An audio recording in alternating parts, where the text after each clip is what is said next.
안녕하세요. 저는 30 초반의 미혼 여성입니다.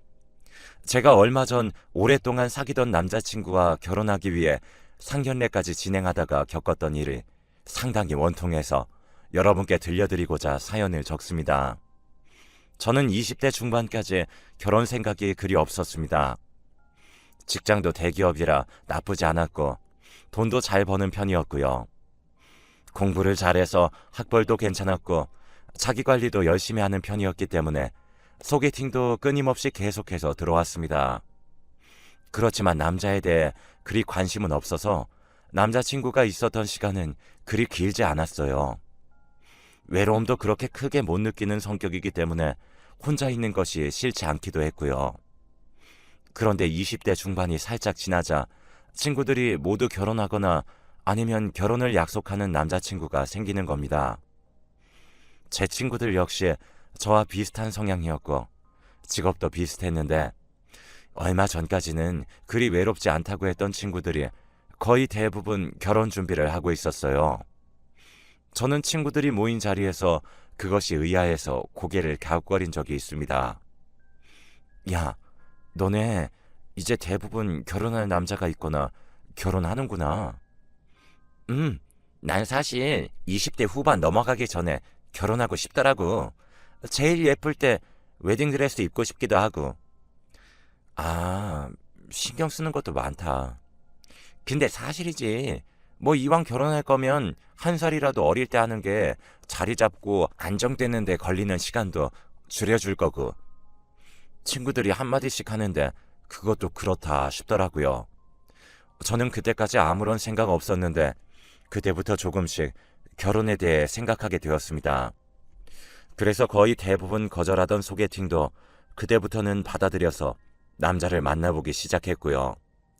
그때 소개팅했던 남자는 중견기업에 다니는 저보다 한 살 위의 남자로 사람이 조금 소극적이었지만 부드럽고 저에게 잘 맞춰주는 남자였어요.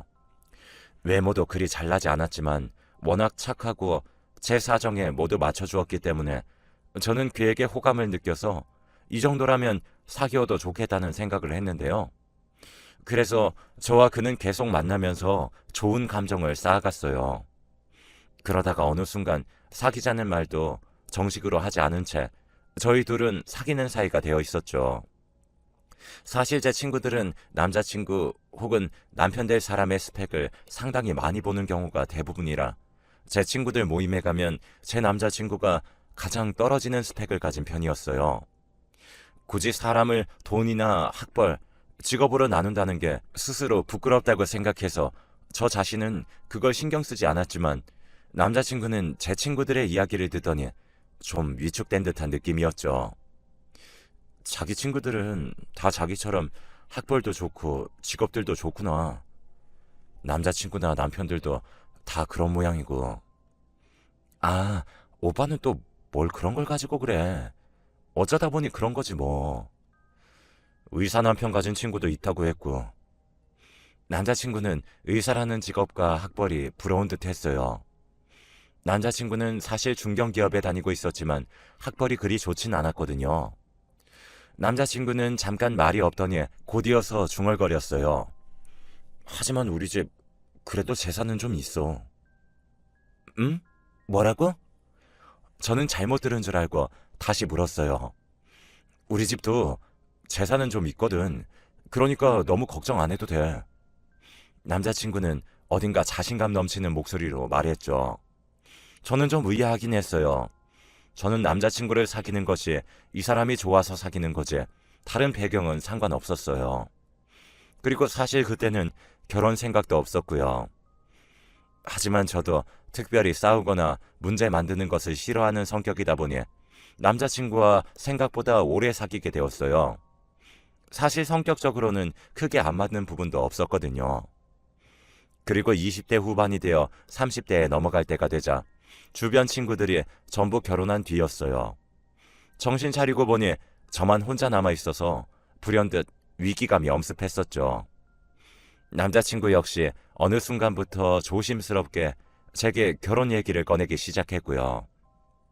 자기야, 우리 이제 결혼해야 하지 않을까? 그런데 선뜻 응 그러자 하는 대답이 안 나오더라고요. 제가 다소 망설이자 남자친구는 그럴 줄 알았다는 듯 한숨을 쉬었어요. 내가 스펙이 딸려서 그러지? 아니야. 그런 거 아니라는 거 잘 알면서 그래. 아니긴 뭐가 아니야. 걱정하지 마. 우리 집 재산 제법 많아서 아파트 한 채 정도는 해주실 수 있어. 남자친구는 자신감 있게 말했죠.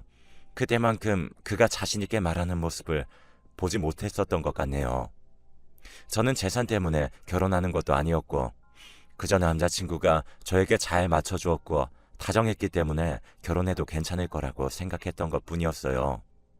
저는 그래서 며칠 뒤에 결혼하자고 답장을 보냈고 남자친구는 기뻐하면서 빨리 결혼 준비를 하자고 했죠. 사귈 때 고백이 없었던 것처럼 프로포즈 역시 뜻은 미지근하고 거의 없는 거나 마찬가지였어요. 저는 그리 로맨틱한 사람이 아니라 이벤트에 집착을 가지진 않았지만 이렇게 되자 뭔가 남자친구가 저를 너무 쉽게 취급하는 게 아닌가 싶은 생각까지 들었죠. 상견례 자리를 예약하면서도 그런 생각이 들었어요. 다음 주 주말? 그날 우리 아빠 친척분들 모임이 있으셔서 좀 곤란해. 자기야, 그건 다음으로 미루시면 안 되나? 아, 어떻게 미뤄? 어르신들이랑 보는 건데 벌써 몇 달 전에 잡힌 약속이란 말이야. 그래도 상견례가 먼저지. 딱 그날이 날이 좋거든. 우리 엄마 아빠는 그날 완전 시간 자유롭고. 그럼 이날로 하면 안 돼? 안 돼. 이날은 우리 엄마 친구분들이랑 골프 나가신다고 했어. 어처구니가 없어서 저는 잠깐 남자친구를 노려보았습니다. 아니, 그럼 어머니 골프를 미루시라고 해. 아니, 넌 어떻게 시어머니 될 분한테 그런 소리 하냐? 오빠가 장인어른 될 분한테 그런 소리 하는 건 괜찮고? 아니지. 그건 좀 경우가 다르지. 약속 미루는 거랑 예약된 골프 코스 미루는 거랑은 다르잖아. 뭐가 다른데? 어차피 상견례 하는 건데 천천히 미루면 되는 거잖아. 예약할 때 돈 먼저 내셨단 말이야. 좀 곤란하잖아. 아, 알았어. 그러면 그 다음 주로 하자. 됐지? 남자친구는 결혼 준비를 시작하면서 이전과는 다른 모습이 조금씩 드러났어요. 예전에는 100% 저에게 맞춰줬는데 제가 결혼을 승낙하고 준비가 진행되면서 점점 자기 위주로 말할 때가 많아졌죠. 그래도 저는 이왕 시작한 결혼 준비이니 트러블 없이 가고 싶어서 참았어요. 시어머니 되실 분을 처음 만난 건 사실 몇 년 전이었어요. 그때는 그저 사귀는 사이였을 뿐이라서 스쳐 지나며 만나서 웃으며 고개 숙여 인사한 것이 전부였는데 그때 받은 인상으로는 후덕하고 나쁘지 않은 분 같았어요. 시아버님 되실 분은 인상이 흐릿해서 기억이 잘 안 났고요. 아마 남자친구와 비슷한 인상인 것 같았죠. 두 분 다 인상이 나쁘지 않아서 앞으로 잘 지내보려고 기대에 찬 채로 상견례 날이 다가왔습니다. 상견례 날이 되어서 저와 부모님 그리고 남자친구와 남자친구 부모님이 만났어요. 그럭저럭 괜찮은 한식집에서 만난 것이라 조용했죠. 남자친구의 어머님께서는 시종일관 상냥하게 웃으셨고 아버님은 그리 말씀이 없으셨어요. 이 정도라면 시어머님 되실 분과도 잘 지낼 수 있겠다 싶어서 기분이 좋았죠.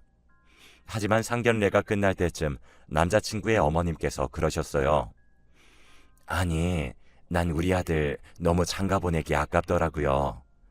좀 더 우리 곁에서 살아주면 좋겠는데. 아, 오빠가 효자였나 봐요. 아무렴. 그래서 말인데 결혼하고도 우리 집에서 잠깐 살아주면 좋겠다는 생각을 해요. 내가 막 시집살이 시키거나 하는 성격은 절대 아니니까 너무 걱정하지 말고. 네? 제가 갑작스러운 말에 당황하자 남자친구가 자기 어머니 말씀 중간에 끼어들었어요. 아, 엄마, 지금 그런 말하기에는 너무 이르잖아. 지금 안 하면 언제 하니, 얘. 그런 소리 마세요. 나중에 해, 나중에. 어머님은 잠깐 투덜거리시다가 입을 다무셨어요. 그대로 상견례 자리는 끝이 났고 저는 조금 불길한 느낌을 가졌죠. 설마 아까 말씀은 그냥 해본 말씀이겠지 생각하면서도 불안감이 들었는데요. 그래도 남자친구가 중간에서 잘 끼어들어 마무리되었으니 앞으로도 그럴 거라고 마음을 다독였어요. 상견례가 끝난 후 저희 엄마 아빠는 고개를 갸웃거리셨어요. 왜요? 길세, 안사도는 좀 지내기 힘든 분 같더구나.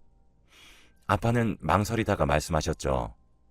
저는 합가 말씀만 빼면 어머님 인상이 괜찮았었기 때문에 아빠의 말씀이 좀 의외였어요. 엄마도 아빠의 말씀에 고개를 끄덕이셨고 저는 이해할 수 없었지만 생각이 좀 많아졌어요. 그리고 상견례 날 이후로 어머니께서는 저에게 집으로 오라는 말씀이 많아지셨어요. 처음 간 날 저한테는 아무것도 시키지 않고 어머님이 직접 과일을 깎아 저에게 주시니 황송해서 몸둘 바를 몰랐어요. 연세 많으신 어르신이 직접 일하시는데 젊은 제가 앉아있는 것이 죄송스러웠어요.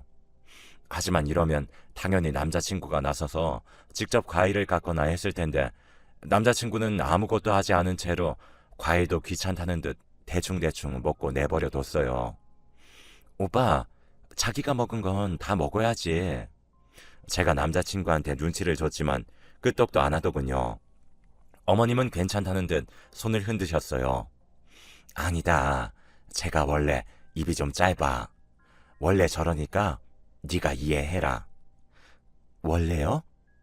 그래. 집에서는 항상 그런단다. 밖에서는 이제 어른이 되었으니 티를 안 내는 거지. 집에서야 내 아들이니까. 어머님은 사랑스럽다는 듯 남자친구를 바라보았고 저는 뭔가 이상한 낌새를 느꼈어요. 말없이 과일만 먹고 있는데 어머님이 그러시더군요. 얘, 지난번에 말했던 거 생각해봤니?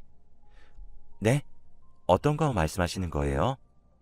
합가 말이다. 저는 깜짝 놀라서 남자친구를 바라보았어요. 빨리 지난번처럼 끼어들어 막아달라는 것이었는데 남자친구는 슬쩍 눈을 돌리기만 할 뿐 꺼낼 생각이 없어 보였어요. 어머님은 과도를 내려놓고 막힘없이 마치 준비한 듯이 말씀하셨죠. 우리 집에서 합가를 해서 한 1, 2년 정도 살면 아파트 하나 네 신랑 명의로 해주마. 어차피 앞으로 살려면 아파트 하나 있어야 하지 않겠니? 어머님은 아주 큰 은혜를 베푸시는 것처럼 말씀하셨죠. 우리 집이 그리 쪼달리게 살진 않았어. 넌 직업이 좋긴 하지만 아파트 하나 사려면 요즘 얼마나 오랫동안 모아야 하는지 잘 알지? 20평짜리 아파트라도 너 50 되기 전까진 꿈도 못 꿀 거다. 저는 일단 대답하지 않고 가만히 포크만 내려놓았죠. 남자친구는 슬쩍 제 눈치를 보더니 그제야 어머님의 허리를 찌르면서 속삭거렸습니다. 엄마, 그런 이야기는 좀 나중에. 결혼 준비 때문에 바쁜데 무슨 합가 얘기까지 해. 아유, 알았다. 무슨 이야기를 못하겠네. 얘가 아주 너 생각하느라고 애미를 잡는다. 잡어. 어머님은 저한테 아들의 애정을 빼앗기겠다며 장난스럽게 불평하고는 하셨어요. 그날은 그렇게 집에 왔는데 자꾸 기분이 이상한 겁니다. 이대로 결혼했다가는 당연히 합가해서 그대로 붙잡혀 살게 될 것 같은 거예요.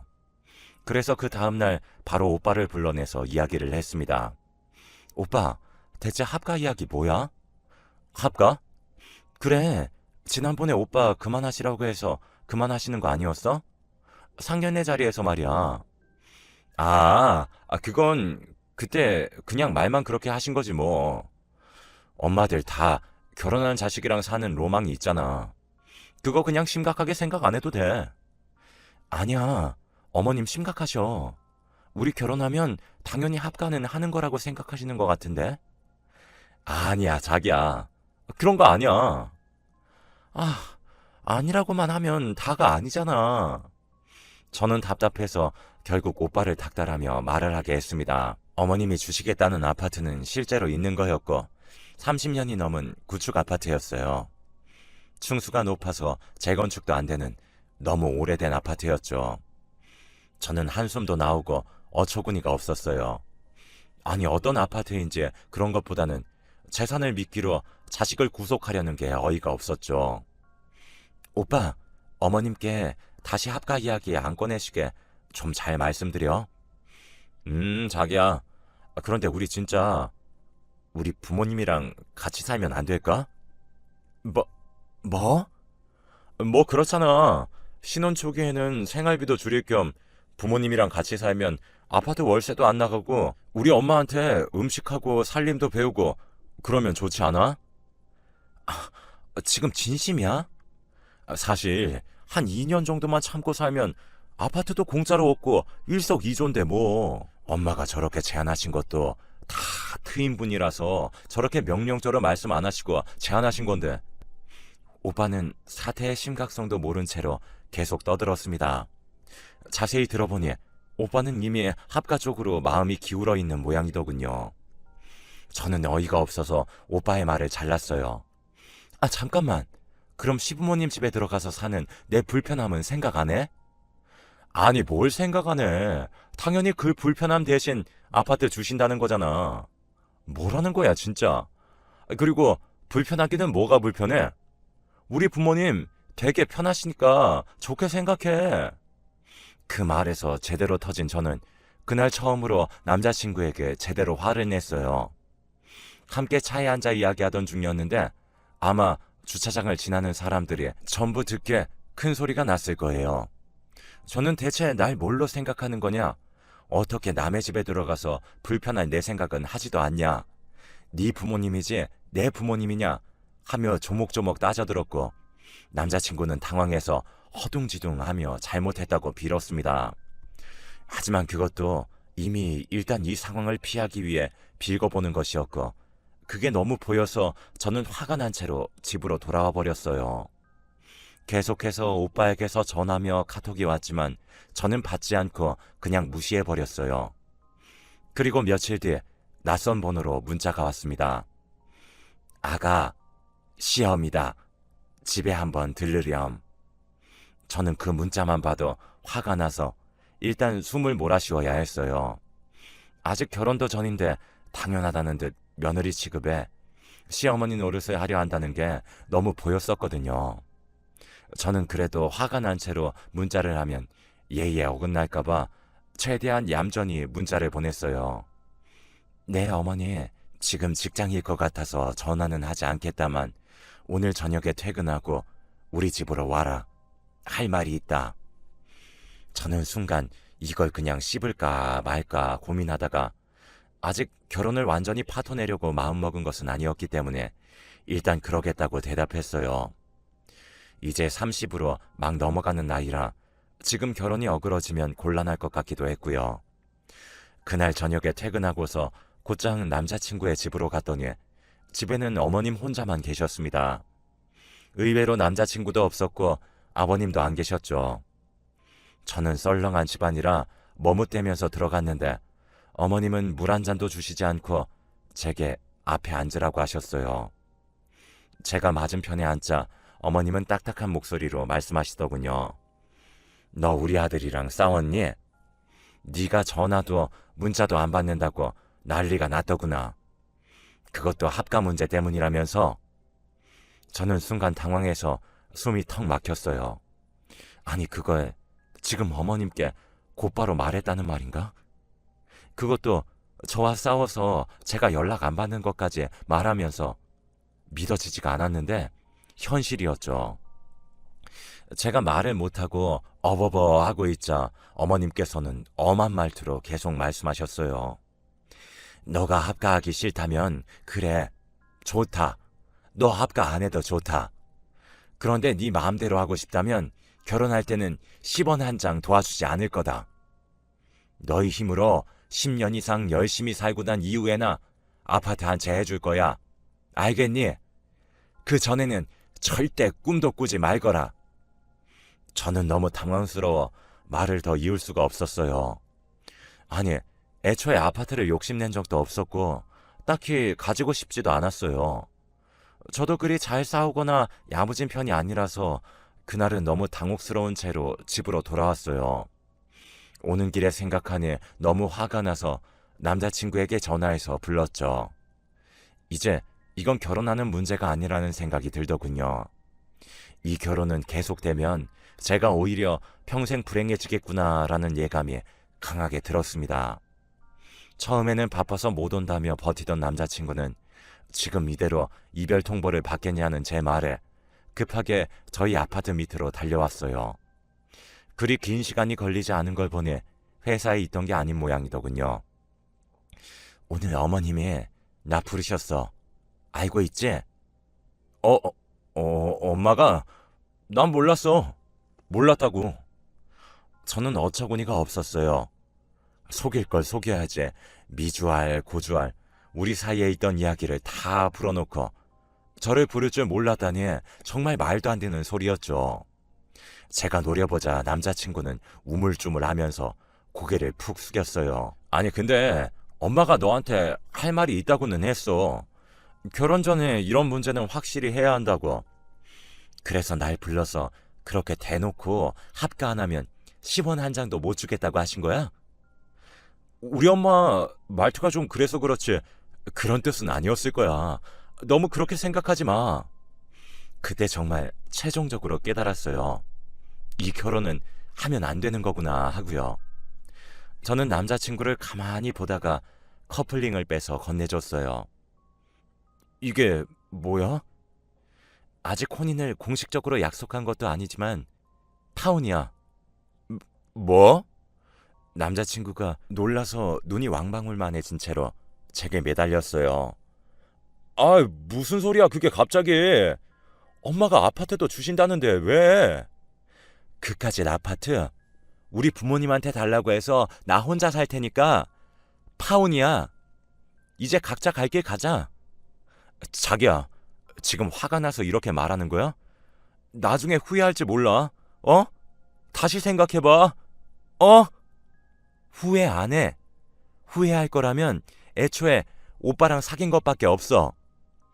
저는 짜증이 나서 남자친구의 손을 치워버리고 집으로 들어와 버렸습니다.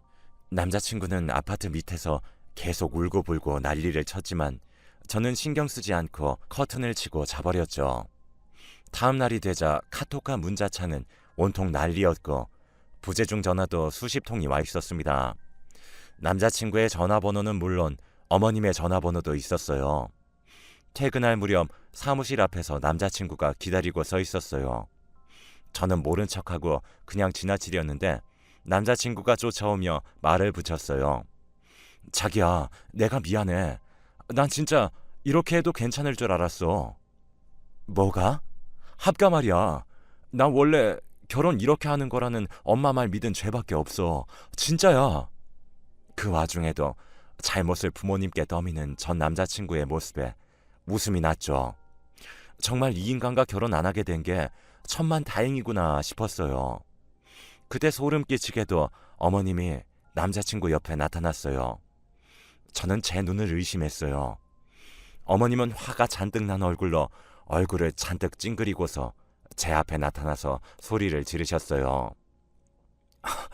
너는 대체 어떻게 된 애니? 어떻게 어른이 연락하는데 아무런 대답을 안 해? 세상에. 여기까지.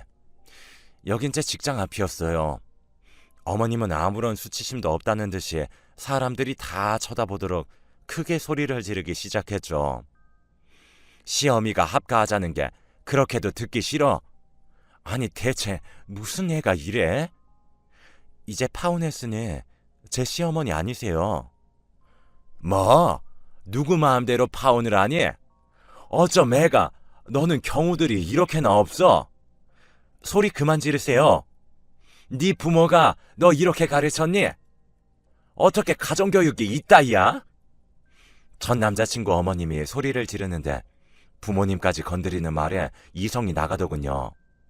저는 그 순간 맞대고 소리를 질러버렸어요. 그래, 우리 부모가 나 이렇게 가르쳤다. 너는 네 아들 그렇게 가르쳤니? 그렇게 가르쳐서 이 꼴로 만들어놨어? 뭐라고? 네 아들 꼴을 봐라. 결혼 직전에 파혼당해서 울고 불고 지 엄마 치맛바락 잡고 다니는 꼴 좀 보라고. 와, 전 남자친구 어머님은 그대로 하얗게 질려 뒷목을 잡고 비틀거렸어요. 남자친구였던 사람이 어머님을 붙잡고 황급히 부축했지만 저는 쌩하게 뒤돌아서 지나가 버렸죠. 뒤에서 그 남자가 지르는 소리가 들려왔어요. 야, 그래도 시어머니 될 뻔한 사람인데 그렇게 해야 했어? 속도 터지고 어처구니 없고 정말 세상에 정이란 정은 다 집 나가는 소리였어요. 저는 더 이상 듣기 싫어서 그냥 직장 동료의 차를 얻어 타고 곧장 집으로 와버렸죠. 부모님이 무슨 일이냐고 걱정하시기에 저는 이제 결혼 안 하게 되었다고 자초지종을 간략하게만 말씀드린 후 저쪽에서 전화가 와도 받지 말라고 말씀드렸어요. 예상대로 저쪽 집에서는 온갖 전화를 이용해 저희 집 쪽으로 불이 나게 연락을 해댔죠. 남자친구도 거의 매일 와서 우는 소리를 하다가 유도 선수인 제 남동생이 쫓아나가서 그만하라고 한 뒤에야 나타나지 않았어요. 한참이나 그런 연락이 이어지다가 시간이 지나자 점차 사라졌어요. 아는 사람에게 건너 듣기로는 전 남자친구는 직장에서도 그리 중요하지 않은 부서의 직무였고 원래 계약직이었다가 운이 좋게 연조를 타고 전환되어 들어간 케이스였다고 하더라고요. 그런데 그 연줄이었던 사람이 다른 곳으로 이직을 해버려서 끈 떨어진 연이 되어버렸고 그 이후 직장에서도 잘렸다고 들었습니다. 일도 잘 못해서 민폐였기 때문에 직장 사람들이 전 남자친구가 잘린 후 모두들 속 시원해했다고 하더군요. 저는 지금도 궁금하더라고요. 대체 무슨 생각으로 재산을 미끼로 자식을 그리고 아직 결혼하지도 않은 며느리감 될 여자를 구속하려고 한 걸까? 서울 아파트 한 채? 물론 금액적으로 크겠죠. 하지만 저희 집도 상당히 금전적으로 여유가 있는 편이라 제가 해달라고 한다면 한 채 정도는 해줄 수 있는 집이거든요. 그런 남편의 그런 시어머니라면 차라리 그 아파트 친정에서 받아서 혼자 살고 말겠어요. 이렇게 제가 20 후반부터 갓 30이 될 때까지 결혼 약속과 파혼까지 겪었던 이야기가 끝났습니다. 설마 요즘 이런 시어머니가 이런 남자가 있냐고 싶으실지 몰라요. 하지만 여전히 아직도 이런 분들이 제법 있는 모양입니다. 저도 설마 이렇게까지 황당한 사람들을 제가 만나서 결혼 이야기까지 나누게 될 줄은 전혀 몰랐으니까요. 이렇게 먼저 고생한 제 이야기가 여러분의 앞길에 도움이 되기를 바라면서 제 사연을